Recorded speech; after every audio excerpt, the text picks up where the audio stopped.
So this is the Austrian Grand Prix Sprint Race review. So before the sprint race begun, we learned that Checo Perez had received a penalty and he would be starting 13th since he violated track limits yesterday during qualifying. Red Bull were not too happy since they claimed that they added extra miles on their power unit and they also used extra resources to run the car in Q3, but Red Bull never complained, so we should take this very seriously. We also learned that George Russell was starting the race with a larger wing spec since he had damaged his original wing yesterday during his qualifying crash.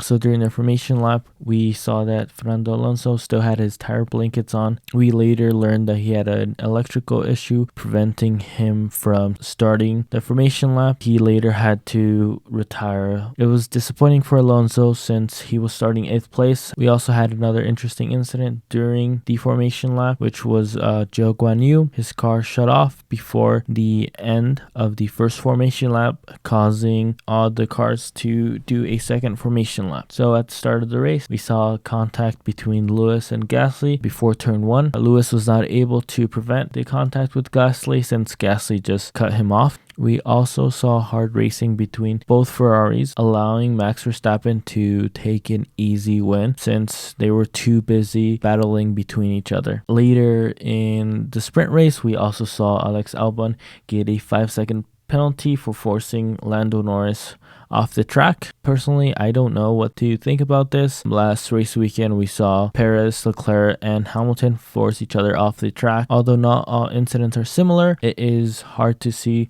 where the FIA has the limits on how much you can force a driver off the track. Alex Albon's race got even worse after hitting Vettel in turn 6, causing Vettel to go into the gravel, and he later had to retire because of the damage. It was an impressive race for Checo Perez.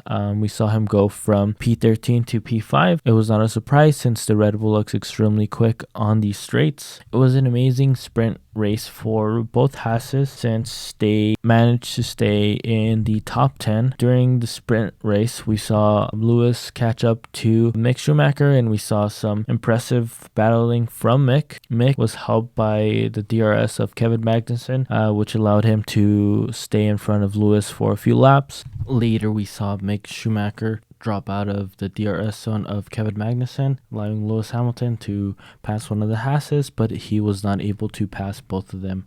So the sprint race results rundown. We start with the winner, Max Verstappen, followed by Charles Leclerc in second place. Third place is Carlos Sainz. In fourth, we have the Mercedes of George Russell. In fifth, we have the other Red Bull of Sergio Perez. In sixth, we have Esteban Ocon. In seventh, we have Kevin Magnussen. Eighth, we have Lewis. In ninth, we have the Haas of Mick Schumacher. 10th, we have the Alfa Romeo of Valtteri Bottas. In 11th and 12th, we have both McLarens. 11th, Lando Norris. 12th, Daniel Ricciardo. In 13th, we have Lance Stroll. 14th, we have Zhou Guanyu. In 15th, we have Pierre Gasly. In 16th, we have Alex Albon. In 17th, we have Yuki Tsunoda. In 18th, we have Nicholas Latifi. In 19th, we have Sebastian Vettel. And in last place, we have Fernando Alonso, who retired. This sets up an exciting race for tomorrow. And there is also a forecast of rain tomorrow during the race. If you enjoy this content, please subscribe, and if you like this video, please press that like button. I will be here tomorrow recording a race review. Thank you so much for your time and have a great day.